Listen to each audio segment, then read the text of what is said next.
Hi everyone, welcome back to Dhanustak channel. ಗಣಿತ ಮೇಳ maths ಮೇಳ ಕ್ಲಾಸ್ 4 ಸ್ಟ್ಯಾಂಡರ್ಡ್ ಪಾರ್ಟ್ 1. ಇದರಲ್ಲಿ ಫಸ್ಟ್ ಚಾಪ್ಟರ್ ಶೇಪ್ ಸರೌಂಡರ್ಸ್ ನಮ್ಮ ಸುತ್ತಲಿನ ಆಕೃತಿಗಳು ಕಂಪ್ಲೀಟ್ ಆಗಿದೆ. ಇವಾಗ ನೆಕ್ಸ್ಟ್ ಚಾಪ್ಟರ್ 2 ಐಡೆನ್ಸಿ ಕಣ್ಣ ಮುಚ್ಚಾಲೆ, ಇದ್ರ ಬಗ್ಗೆ ನೋಡೋಣ. ಇಲ್ಲಿ ನೋಡಿ ಕ್ಯಾರೆಕ್ಟರ್ಸ್ 4 ಕ್ಯಾರೆಕ್ಟರ್ಸ್ ಬಗ್ಗೆ ನೀವು ಗಮನಿಸಬೇಕು.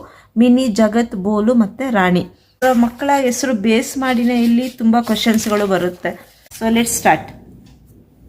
ಇವಾಗ ನೀವು ಇದನ್ನ ಗಮನಿಸಬೇಕು. ಈ ಕ್ಯಾರೆಕ್ಟರನ್ನು ಇಲ್ಲಿ ಕೇಳಿರುವಂಥ ಕ್ವಶನ್ಸ್ಗೆ ಆನ್ಸರ್ಸನ್ನು ನೋಡ್ತಾ ಹೋಗೋಣ. ಲೆಟ್ ಅಸ್ ಡೂ, ನಾವು ಮಾಡೋಣ. Look at the picture and answer the following. ಚಿತ್ರವನ್ನು ಗಮನಿಸಿ ಮುಂದಿನ ಪ್ರಶ್ನೆಗಳಿಗೆ ಉತ್ತರಿಸಿ. Which game are the children playing? Hide and seek, ಮಕ್ಕಳು ಆಡುತ್ತಿರುವ ಆಟ ಕಣ್ಣ ಮುಚ್ಚಾಲೆ. Who is looking from the top, ಮೇಲಿನಿಂದ ಯಾರು ನೋಡುತ್ತಿದ್ದಾರೆ? ಸೊ ಇಲ್ಲಿ ಮೇಲಿಂದ ನೋಡ್ತಾ ಇರೋದು ಜಗತ್. ಸಿ ಅಲ್ಲಿ in scene 1, if Rani faces towards the hut, will she be able to see who all are hiding near the hut? ರಾಣಿ ಗುಡಿಸಲಿನ ಕಡೆಗೆ ನೋಡ್ತಾ ಇದ್ದಾರೆ, ಅಂದ್ರೆ ದೃಶ್ಯ 1ರಲ್ಲಿ ಯಾರೆಲ್ಲ ಗುಡಿಸಲಿನ ಹತ್ತಿರದಲ್ಲಿ ಅಡಗಿದ್ದಾರೆ ಎಂಬುದನ್ನು ನೋಡಲು ಅವಳಿಗೆ ಆಗುತ್ತಿದೆಯಾ? ಸೊ ನೀವು ಚಿತ್ರವನ್ನ ಗಮನಿಸಿ, ನನ್ನ ಆನ್ಸರ್ ಅನ್ನು ಹೇಳ್ತಾ ಬರ್ತೇನೆ. No, because Mini is behind the hut away from Rani's sight. ಇಲ್ಲ, ಏಕೆಂದರೆ ಮಿನಿ ಗುಡಿಸಲಿನ ಹಿಂದೆ ಇದ್ದಾಳೆ, ಆದ್ದರಿಂದ ರಾಣಿಗೆ ಅವಳು ಕಾಣಿಸುವುದಿಲ್ಲ.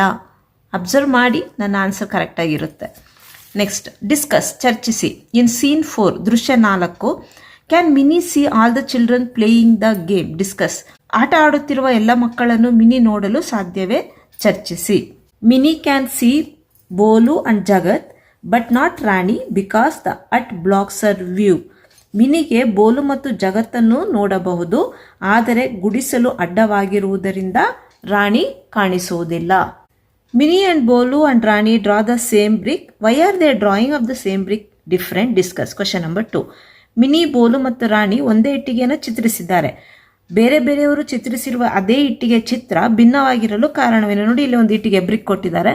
ಇದನ್ನ ನೋಡಿ ಮಿನಿ, ಬೋಲು ಮತ್ತು ರಾಣಿ ಬೇರೆ ಬೇರೆ ರೀತಿಯಲ್ಲಿ ಡ್ರಾ ಮಾಡಿದ್ದಾರೆ. ಯಾಕೆ ಅಂದರೆ ಎಲ್ಲರೂ ಒಂದೇ ಸೈಟಿಂದ ನೋಡಿದರೆ, ಇವಾಗ ಎಲ್ಲರೂ ಮುಂದಿಂದ ನೋಡಿದರೆ ಸೊ ಎಲ್ಲರದು ಒಂದೇ ಇರ್ತಾ ಇತ್ತು. ಆದರೆ ಒಬ್ಬೊಬ್ಬರು ಒಂದೊಂದು ಕೋನದಿಂದ ನೋಡಿದ್ದಾರೆ, ಒಂದೊಂದು ಆ್ಯಂಗಲಿಂದ ನೋಡಿದ್ದಾರೆ. ಅದರಿಂದ ಅವರ ಒಂದು ವ್ಯೂ ಹೇಗೆ ನೋಡಿದಾರೋ ಆ ರೀತಿ ಅವರು ಇದನ್ನು ಡ್ರಾ ಮಾಡಿದ್ದಾರೆ. So answer, they drawing are different because they drew the same brick from different angles. ಅವರು ಒಂದೇ ಇಟ್ಟಿಗೆಯನ್ನು ಬೇರೆ ಬೇರೆ ದಿಕ್ಕುಗಳಿಂದ ನೋಡಿದ ಕಾರಣ ಅವರ ಚಿತ್ರಗಳು ವಿಭಿನ್ನವಾಗಿವೆ. ನಾವು page number 33. Whose drawing shows the following views? ಮುಂದಿನ ನೋಟಗಳನ್ನು ಯಾರ ರಚನೆಗಳನ್ನು ತೋರಿಸುತ್ತದೆ? ನೀವು ಪೇಜ್ ನಂಬರ್ 32 ಅಲ್ಲಿ ಅದು ಇಟ್ಟಿಗೆ ಒಂದು ಡ್ರಾಯಿಂಗ್ ನೋಡಿದ್ರಿ ಅಲ್ವಾ? ಸೊ ಬೋಲು ಡ್ರಾ ಮಾಡಿರೋದು ಟಾಪ್ ವ್ಯೂ, ಮತ್ತು ಮಿನಿದು ಫ್ರಂಟ್ ವ್ಯೂ ಅನ್ನು ತೋರಿಸುತ್ತೆ, ಮುಂಭಾಗದ ನೋಟ. ಹಾಗೆ ಸೈಡ್ ವ್ಯೂ ಬಂದ್ಬಿಟ್ಟು ರಾಣಿದು. ಸೊ ಅವರು ಈ ಆಂಗಲ್ ಅಲ್ಲಿ ನೋಡಿದ್ದಾರೆ ಅಂತ ಅರ್ಥ. Third one, look at the pictures and name the objects. Also right which view the object is given. ಚಿತ್ರಗಳನ್ನು ಗಮನಿಸಿ ಮತ್ತು ವಸ್ತುಗಳನ್ನು ಹೆಸರಿಸಿ ಹಾಗೂ ಕೊಟ್ಟಿರುವ ವಸ್ತುವಿನ ನೋಟವನ್ನು ಬರಿಬೇಕು. ಸೊ ಇದು ಟಿವಿ ಇಲ್ಲಾಂದ್ರೆ ಕನ್ನಡದಲ್ಲಿ ನೀವು ದೂರದರ್ಶನ ಅಂತ ಆದ್ರೂ ಬರಿಬೋದು. ವ್ಯೂ ಬಂದ್ಬಿಟ್ಟು ಫ್ರಂಟ್ ವ್ಯೂ ಅಲ್ವಾ ಇದು? ಸೊ ನೋಟ ಮುಂಭಾಗ. ಇಲ್ಲಿ ಇದು ಸೋಫಾ, ಮತ್ತೆ ವ್ಯೂ ಬಂದ್ಬಿಟ್ಟು ನೋಟ ಬಂದ್ಬಿಟ್ಟು ಫ್ರಂಟ್ ಮುಂಭಾಗ. ಇದು ಬಂದು ಸ್ಲಿಪ್ಪರ್ ಚಪ್ಪಲಿ. ನೋಟ ಬಂದ್ಬಿಟ್ಟು ಹೀಗೆ ಇದೆ ಅಲ್ವಾ? ಸೊ ಮೇಲಿನ ನೋಟ ಟಾಪ್ ವ್ಯೂ. ಇದು ಟೇಪ್ ರೋಲ್ ಬಂದ್ಬಿಟ್ಟು ಸೈಡ್ ವ್ಯೂ ಇದೆ. ಸೊ ಇದು ಬದಿಯ ನೋಟ ಅಂತ ಬರಿಬೋದು. ಸೊ ಇದು ಸ್ಕೂಲ್ ಬಸ್ಸು, ಶಾಲಾ ಬಸ್. ಇದು ಹಿಂದಿನ ನೋಟ ಅಲ್ವಾ, ಹಿಂಭಾಗ, ಸೊ ಬ್ಯಾಕ್. ನೆಕ್ಸ್ಟ್ ಇದು ಚೇರು, ಇದು ಸೈಡ್ ಹೀಗೆ ತಾನೇ ಇದೆ, ಹೀಗೆ ಇದ್ರೆ ನಾವು ಮುಂಭಾಗ ಅಂತ ಬರಿಬೋದು. ಸೊ ಸೈಡ್, ಬದಿ. Next page number 34. ಇದು ಬಂದ್ಬಿಟ್ಟು ನಟ್. ಸೊ ನಟ್ ಬಂದ್ಬಿಟ್ಟು ಟಾಪ್ ವ್ಯೂ ಇದೆ, ಸೊ ಮೇಲಿನ ನೋಟ. ಇದು ಪ್ರೆಷರ್ ಕುಕ್ಕರ್ ಲಿಡ್, ಮುಚ್ಚಳ, ಸೊ ಮೇಲಿನ ನೋಟ. ಹಾಗೆ ಇದು ಹೆಲ್ಮೆಟ್, ಸೈಡ್, ಬದಿಯ ನೋಟ. Fourth question, Jagat and Rani have made different drawings of the same object. Match the views with the objects. ಅದೇ ವಸ್ತುಗಳ ಬೇರೆ ಬೇರೆ ರಚನೆಗಳನ್ನು ಜಗತ್ ಮತ್ತು ರಾಣಿ ಮಾಡಿದ್ದಾರೆ. ವಸ್ತುಗಳೊಂದಿಗೆ ಅವುಗಳ ನೋಟಗಳನ್ನು ಹೊಂದಿಸಿ. ಫಸ್ಟ್ ಇದನ್ನು ತಗೊಳ್ಳೋಣ. ಇದು ಫ್ರಂಟ್ ವ್ಯೂ. ನೆಕ್ಸ್ಟ್ ಇದು ಫ್ರಂಟ್ ವ್ಯೂ ಇದು ಬರುತ್ತೆ, ಮತ್ತೆ ಇದರ ಫ್ರಂಟ್ ವ್ಯೂ ಬಂದ್ಬಿಟ್ಟು ಇದು ಬರುತ್ತೆ. Next page number 35. Cat finds Jagat. ಜಗತ್ತನ್ನು ಬೆಕ್ಕು ಹುಡುಕುತ್ತದೆ. ದ ನೆಕ್ಸ್ಟ್ ಡೇ 5 ಫ್ರೆಂಡ್ಸು ಸ್ಕೂಲಿಗೆ ಹೋಗ್ತಾರೆ. ಅವ್ರಿಗೆ ತುಂಬ ಎಕ್ಸೈಟೆಡ್ ಆಗಿರ್ತಾರೆ, ಯಾಕಂದರೆ ಅವತ್ತು ಆಕ್ಟಿವಿಟಿ ಡೇ, ಒಂದು ಚಟುವಟಿಕೆ ದಿನ ಆಗಿರುತ್ತೆ. ಸೊ ಹೋಗೋ ಟೈಮಲ್ಲಿ, ಸ್ಕೂಲಿಗೆ ಹೋಗೋ ಟೈಮಲ್ಲಿ ಜಗತ್ಸ್ ಪೆಟ್ ಕ್ಯಾಟ್ ಜಗತ್ತಿನ ಒಂದು ಸಾಕು ಬೆಕ್ಕು ಸಹ ಶಾಲೆಗೆ ಅವನನ್ನು ಹಿಂಬಾಲಿಸುತ್ತೆ. ಸೊ ಬೆಕ್ಕು ಕಿಟಕಿಯಲ್ಲಿ ಕುಳಿತು ಜಗತ್ತನ್ನು ಹುಡುಕಲು ಪ್ರಯತ್ನಿಸುತ್ತದೆ. The cat sits on the window and tries to find Jagat. So ಇದು ಬೇಸ್ ಮಾಡಿ ನೆಕ್ಸ್ಟ್ ಪೇಜಲ್ಲಿ ಫಿಗರ್ ಇದೆ ಮತ್ತು ಕ್ವೆಶನ್ಸ್ ಇದೆ. ಲೆಟಸ್ ಡೂ, ನಾವು ಮಾಡೋಣ. ಅದಕ್ಕೆ ಮುಂಚೆ ಈ ಫಿಗರ್ ಬಗ್ಗೆ ತಿಳ್ಕೊಂಬಿಡೋಣ. ನೋಡಿ ಇಲ್ಲಿ ಇದು, ಯಾಕಂದರೆ ಇದು ಬೇಸ್ ಮಾಡಿನೇ ಕ್ವೆಶನ್ಸ್ ಇರೋದಲ್ವಾ. ಇಲ್ಲಿ ಟೀಚರ್ ಪಾಯಿಂಟ್ ಆಫ್ ವ್ಯೂ ಅಲ್ಲಿ ನಾವು ಇದನ್ನ ಅರೇಂಜ್ ಮಾಡ್ಕೊಳ್ಳೋಣ. ಸೊ ಇದು ರೋ 1, ಇದು ರೋ 2, ರೋ 3. ಸೊ ರೋ 1 ಅಲ್ಲಿ ಇದು first desk, second, third desk, ಮತ್ತೆ ಫಸ್ಟ್ ಡೆಸ್ಕು ರೋ 2 ಅಲ್ಲಿ ಸೆಕೆಂಡು, ಥರ್ಡ್, ರೋ 3 ಅಲ್ಲಿ first, second, third desk. Jagat cat sees him sitting on the third desk in the first row. ಮೊದಲ ಅಡ್ಡ ಸಾಲಿನಲ್ಲಿ 3ನೇ ಡೆಸ್ಕ್ನಲ್ಲಿ ಜಗತ್ ಕುಳಿತಿರುವುದನ್ನು ಅವನ ಬೆಕ್ಕು ನೋಡುತ್ತದೆ. First question, mark Jagat's position in the picture. So ಇಲ್ಲಿ ಥರ್ಡ್ ಡೆಸ್ಕ್ ಫಸ್ಟ್ ರೋ ಅಂತ ಹೇಳ್ತಾರೆ. ಸೊ ಇದು ಫಸ್ಟ್ ರೋ, ಥರ್ಡ್ ಡೆಸ್ಕ್ ಅಂದರೆ 1, 2, 3 ಇದು. ಸೊ ಇಲ್ಲಿ ನೀವು ಮಾರ್ಕ್ ಮಾಡ್ತೀರಾ. Second question, describe the position of the blue bag. Blue bag ಎಲ್ಲಿದೆ? ನೀಲಿ ಬ್ಯಾಗ್ನ ಸ್ಥಾನವನ್ನು ವಿವರಿಸಿ. First desk in the first rho. ನೀಲಿ ಬ್ಯಾಗ್ನ ಸ್ಥಾನ ಬಂದ್ಬಿಟ್ಟು ಮೊದಲ ಸಾಲಿನ ಮೊದಲ ಬೆಂಚು. ಸೊ ಇದು ಮೊದಲ ಸಾಲು, ರೋ 1 ಅಲ್ವಾ. ಸೊ ಮೊದಲ ಬೆಂಚ್ ಎಲ್ಲಿದೆ? ಇಲ್ಲಿದೆ. ಸೊ ಇಲ್ಲಿದೆ ನೀಲಿ bag. What do U C on the middle desk of the second row. Third question, so ಎರಡನೇ ಅಡ್ಡ ಸಾಲಿನಲ್ಲಿರುವ ಮಧ್ಯದ ಡೆಸ್ಕ್ನಲ್ಲಿ ಏನಿದೆ? ಸೊ ಎರಡನೇ ಅಡ್ಡ ಸಾಲು ಯಾವುದು? ಇದು. ಸೊ ಇಲ್ಲೇನಿದೆ? ರೆಡ್ ಬಾಟಲ್ ಇದೆ, ಕೆಂಪು bottle. Fourth question, where is the note book kept? The first desk in the second row are the middle desk in the third row. Note ಪುಸ್ತಕವನ್ನು ಎಲ್ಲಿಡಲಾಗಿದೆ? ಎರಡನೇ ಅಡ್ಡ ಸಾಲಿನ ಮೊದಲ ಡೆಸ್ಕ ಅಥವಾ ಮೂರನೇ ಅಡ್ಡ ಸಾಲಿನ ಮಧ್ಯ ಡೆಸ್ಕ. ಸೊ ಎಲ್ಲಿದೆ ನೋಡಿ ಇದು ನೋಟ್ ಬುಕ್ಕು? ಮೂರನೇ ಸಾಲು, ರೋ 3 ಅಲ್ಲಿ ಮಿಡಲ್ ಅಲ್ಲಿ ಇದೆ ಅಲ್ವಾ, ಮಧ್ಯದ ಬೆಂಚಲ್ಲಿ ಇದೆ. ಅದರಿಂದ ನಾವು the middle desk in the third row, ಮೂರನೇ ಸಾಲಿನ ಮಧ್ಯದ bench. Fifth one, draw on apple on the third desk of the second row. ಎರಡನೇ ಸಾಲಿನ ಮೂರನೇ ಡೆಸ್ಕ್ನ ಮೇಲೆ ಸೇಬಿನ ಚಿತ್ರವನ್ನು ರಚಿಸಿ. ಸೊ ಸೆಕೆಂಡ್ ರೋ ಎರಡನೇ ಸಾಲು ಇಲ್ಲಿದೆ, ಮೂರನೇ ಡೆಸ್ಕ್ ಅಂದರೆ ಇಲ್ಲಿ ನೀವು ಆ್ಯಪಲನ್ನು ಡ್ರಾ ಮಾಡ್ತೀರಾ. Next page number 37, grid game, grid ಆಟ. ಇಲ್ಲಿ ರಾಣಿ ಬಂದ್ಬಿಟ್ಟು ಬೋಲಿಗೆ ಒಂದು ಇನ್ಸ್ಟ್ರಕ್ಷನ್ಸನ್ನು ಕೊಡ್ತಾ ಇದ್ದಾಳೆ, ಕ್ಲೂ ಕೊಡ್ತಾ ಇದ್ದಾಳೆ. ಈ ಗ್ರಿಡ್ಡಲ್ಲಿ ಬಾಲನ್ನು ಬಂದ್ಬಿಟ್ಟು ನೀನು ಎಡ ಮೂಲೆಯಲ್ಲಿ ಚೆಂಡನ್ನು ಚಿತ್ರಿಸು ಅಂತ ಹೇಳ್ತಾ ಇದ್ದಾಳೆ. Draw the ball at the bottom left corner. Okay, it is the first row and first column. ಆಗಲೇ ಅದು ಮೊದಲನೇ ಅಡ್ಡ ಸಾಲು ಮತ್ತು ಮೊದಲನೇ ಕಂಬ ಸಾಲು. ಬೇಸ್ ಮಾಡಿ ಇಲ್ಲಿ ಕ್ವೆಶನ್ಸ್ ಇದೆ ನೋಡಿ. Here are the clues given by the Rani to fill the grid. So clues ಕೊಡ್ತೀನಿ ಅಂತ ಹೇಳಿದ್ಲಲ್ವಾ. ಸೊ ಇಷ್ಟು ಕ್ಲೂಸ್ ಕೊಟ್ಟಿದ್ದಾಳೆ. ಗ್ರಿಡ್ ತುಂಬಲು ರಾಣಿ ನೀಡಿದ ಸುಳುವುಗಳು ಇಲ್ಲಿವೆ. ರೋಸ್ 1, ರೋ 2, ರೋ 3 ಅಡ್ಡ ಸಾಲುಗಳು ಇವೆಲ್ಲ. ಒಂದನೇ ಅಡ್ಡ ಸಾಲು, ಎರಡನೇ ಅಡ್ಡ ಸಾಲು, ಮೂರನೇ ಅಡ್ಡ ಸಾಲು. ಇದು ಕಾಲಮ್ 1, ಕಾಲಮ್ 2, ಕಾಲಮ್ 3 ಕಂಬ ಸಾಲುಗಳು. ಒಂದನೇ ಕಂಬ ಸಾಲು, ಎರಡನೇ ಕಂಬ ಸಾಲು, ಮೂರನೇ ಕಂಬ ಸಾಲು ಅಲ್ವಾ. ಸೊ ಇವಾಗ an eraser the top right corner. ಮೇಲ್ಭಾಗದ ಬಲ ಮೂಲೆಯಲ್ಲಿ ಎರೇಸರ್. ಸೊ ಇಲ್ಲಿ ಬಲ ಅಂದರೆ ಇಲ್ಲಿ ಬರುತ್ತಲ್ವ ನಮಗೆ ರೈಟ್ ಸೈಡು. ಸೊ ಟಾಪ್ ಅಂದರೆ ಇಲ್ಲಿ ಬರುತ್ತೆ, ರೋ 3 ಅಲ್ಲಿ ಬರುತ್ತೆ. ಸೊ ಇಲ್ಲಿ ನಾವು ಎರೇಸರನ್ನು ಡ್ರಾ ಮಾಡಬೇಕು. A pencil in the top left corner. ಮೇಲ್ಭಾಗದ ಎಡ ಮೂಲೆಯಲ್ಲಿ ಪೆನ್ಸಿಲ್ ಅಂದರೆ ಇಲ್ಲಿ ಬರುತ್ತೆ ಅಲ್ವಾ, ಇದು ಲೆಫ್ಟು. ಸೊ ಮೇಲ್ಭಾಗ ಅಂದರೆ ರೋ 3 ಅಲ್ಲಿ ಬರುತ್ತೆ, ಇಲ್ಲಿ pencil. An apple in the middle of the second row and second column. ಎರಡನೇ ಅಡ್ಡ ಸಾಲು ಮತ್ತು ಎರಡನೇ ಕಂಬ ಸಾಲಿನ ಮಧ್ಯದಲ್ಲಿ ಒಂದು ಸೇಬು. ಎರಡನೇ ಅಡ್ಡ ಸಾಲು ಇಲ್ಲಿ, ಎರಡನೇ ಕಂಬ ಸಾಲು ಇಲ್ಲಿ. ಸೊ ಇಲ್ಲಿ ಸೇಬು. Last one, A water bottle in the third row and the second column. ಮೂರನೇ ಅಡ್ಡ ಸಾಲು ಮತ್ತು ಎರಡನೇ ಕಂಬ ಸಾಲಿನಲ್ಲಿ ನೀರಿನ ಬಾಟಲ್. ಸೊ ಥರ್ಡ್ ರೋ ಮೂರನೇ ಅಡ್ಡ ಸಾಲು ಇಲ್ಲಿದೆ. ನೆಕ್ಸ್ಟು ಸೆಕೆಂಡ್ ಕಾಲಮ್ ಅಂತ ಹೇಳಿದ್ದಾರೆ, ಎರಡನೇ ಕಂಬ ಸಾಲು. ಸೊ ಇಲ್ಲಿ ಬರುತ್ತೆ. ಸೊ ವಾಟರ್ ಬಾಟಲ್, ನೀರಿನ ಬಾಟಲ್ ಇಲ್ಲಿ ಬರುತ್ತೆ. Page number 38, grid game, treasure hunt. Grid ಆಟ, ನಿಧಿಯ ಹುಡುಕಾಟ. In this game one player has to think of an object from the grid and help the other player to locate it. ಒಬ್ಬ ಆಟಗಾರ ಗ್ರಿಡ್ನಲ್ಲಿದ್ದ ಒಂದು ವಸ್ತುವಿನ ಬಗ್ಗೆ ಯೋಚಿಸಬೇಕು ಹಾಗೂ ಮತ್ತೊಬ್ಬ ಆಟಗಾರ ಅದರ ಸ್ಥಾನವನ್ನು ಗುರುತಿಸಲು ಸಹಾಯ ಮಾಡಬೇಕು. So let's see how Jagat and Mini are playing. Jagat ಮತ್ತು ಮಿನಿ ಹೇಗೆ ಆಡುತ್ತಿದ್ದಾರೆ ಎಂಬುದನ್ನು ಗಮನಿಸೋಣ. ಸ್ಟಾರ್ಟಿಂಗ್ ಪಾಯಿಂಟ್ ಇದು. ಸೊ ಇಲ್ಲಿ ಮಿನಿ ಕೇಳ್ತಾ ಇದ್ದಾಳೆ, Jagat have you thought of the object. Jagat ವಸ್ತುವಿನ ಬಗ್ಗೆ ಯೋಚಿಸಿದೆಯಾ? S.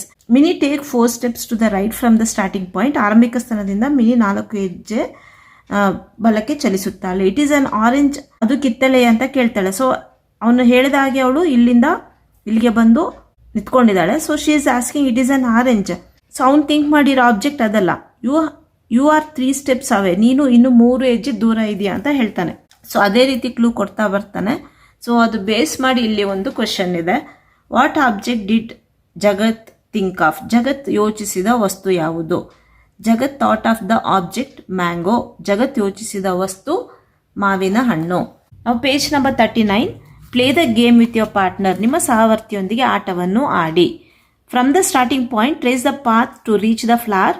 How many steps are required for each path. ಆರಂಭಿಕ ಸ್ಥಾನದಿಂದ ಹೂವನ್ನು ತಲುಪುವ ಪಥವನ್ನು ಟ್ರೇಸ್ ಮಾಡಿ. ಪ್ರತಿ ಪಥಕ್ಕೂ ಎಷ್ಟು ಹೆಜ್ಜೆಗಳ ಅಗತ್ಯವಿದೆ. ನೋಡಿ, ಇಲ್ಲಿಂದ ಇದು ಸ್ಟಾರ್ಟಿಂಗ್ ಪಾಯಿಂಟ್ ಅಲ್ವಾ, ಆರಂಭದ ಒಂದು ಪಾಯಿಂಟ್ ಇದು. ಸೊ ಇಲ್ಲಿಂದ ನಾವು ಹಿಂಗೆ ಟ್ರೇಸ್ ಮಾಡಿಕೊಂಡು ಹೀಗೆ ಹೋದರೆ ಫ್ಲವರನ್ನು ರೀಚ್ ಮಾಡ್ತೇವೆ. ಸೊ ಎಷ್ಟು ಹೆಜ್ಜೆಗಳು ಅಂದರೆ 7 ಸ್ಟೆಪ್ಸು. 1 2 3 4 5 6 7. ಇದು ಒಂದು ಪಾತು.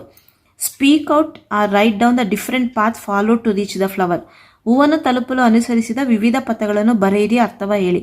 ಸೊ ಇನ್ನೊಂದು ಪಾತು ಇಲ್ಲಿಂದ ಸ್ಟಾರ್ಟ್ ಮಾಡಿ ಹೀಗೆ ಹೋಗ್ಬಿಟ್ಟು ಹೀಗೆ ಹೋಗ್ಬೋದು. ಸೊ ಇದನ್ನು 7 ಸ್ಟೆಪ್ಸೇ ಬರುತ್ತೆ.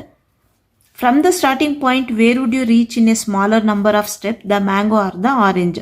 ಸೊ ನಾವು ತಲುಪೋದು ಬಂದ್ಬಿಟ್ಟು orange. Because steps required to reach mango is 5 to reach orange is 4. ಕರೆಕ್ಟಾ? ನೋಡಿ, ಇವಾಗ ನೋಡೋಣ.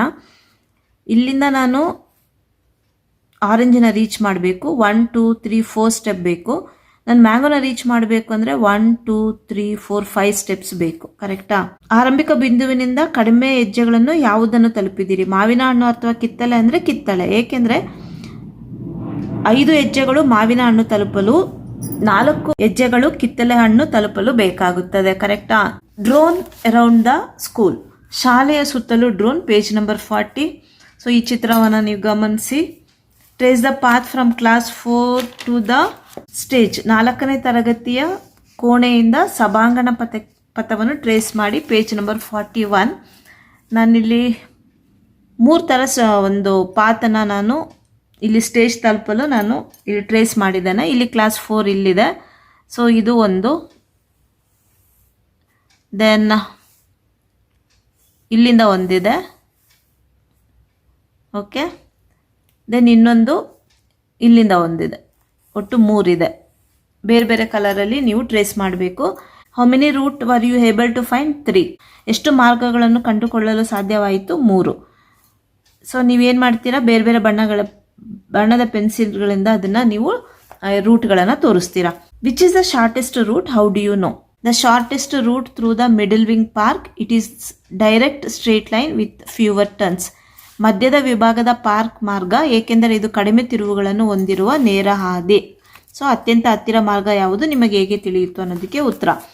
The water delivery man has turned left from the entrance. Help him reach MDM kitchen by telling him the route. Write the directions below. ನೀರನ್ನು ನೀಡುವ ವ್ಯಕ್ತಿ ಪ್ರವೇಶ ದ್ವಾರದಿಂದ ಎಡಕ್ಕೆ ತಿರುಗಿದ್ದಾನೆ.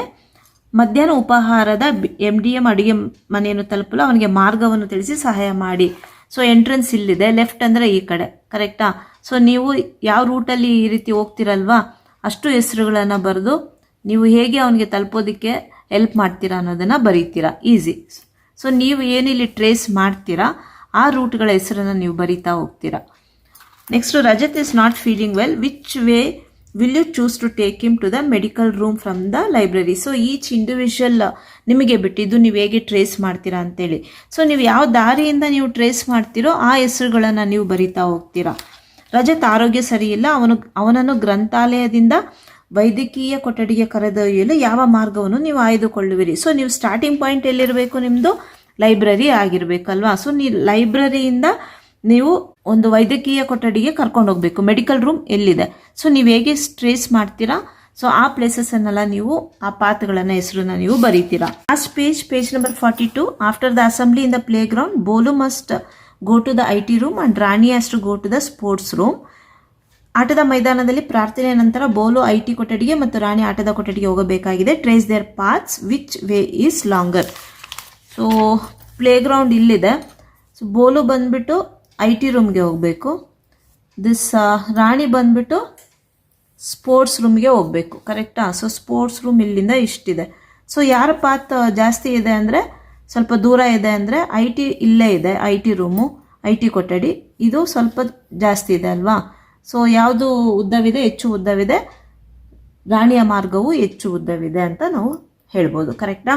So we completed this chapter hide and seek, ಕಣ್ಣು ಮುಚ್ಚಾಲೆ. ಒಂದೇ ವಿಡಿಯೋದಲ್ಲಿ ಕಂಪ್ಲೀಟಾಗಿ ನಾನು ಕವರ್ ಮಾಡಿದ್ದೇನೆ. ಆದಷ್ಟು ವಿಡಿಯೋನ ಶೇರ್ ಮಾಡಿ. ನಿಮ್ಗೆ ಏನಾದರೂ ಡೌಟ್ಸ್ ಇದ್ದರೆ ಕಮೆಂಟ್ ಸೆಕ್ಷನಲ್ಲಿ ಹೇಳ್ಬೋದು. ವಿಡಿಯೋ ಇಷ್ಟ ಆಗಿದ್ರೆ, ಇನ್ಫಾರ್ಮೇಟಿವ್ ಅನಿಸಿದರೆ ಲೈಕ್ ಮಾಡಿ, ಆದಷ್ಟು ವಿಡಿಯೋನ ಶೇರ್ ಮಾಡಿ. If you are new to my channel please subscribe ಅಂತ ಹೇಳ್ತಾ ವಿಡಿಯೋನ ಎಂಡ್ ಮಾಡ್ತಾ ಇದ್ದೀನಿ. Thank you for watching.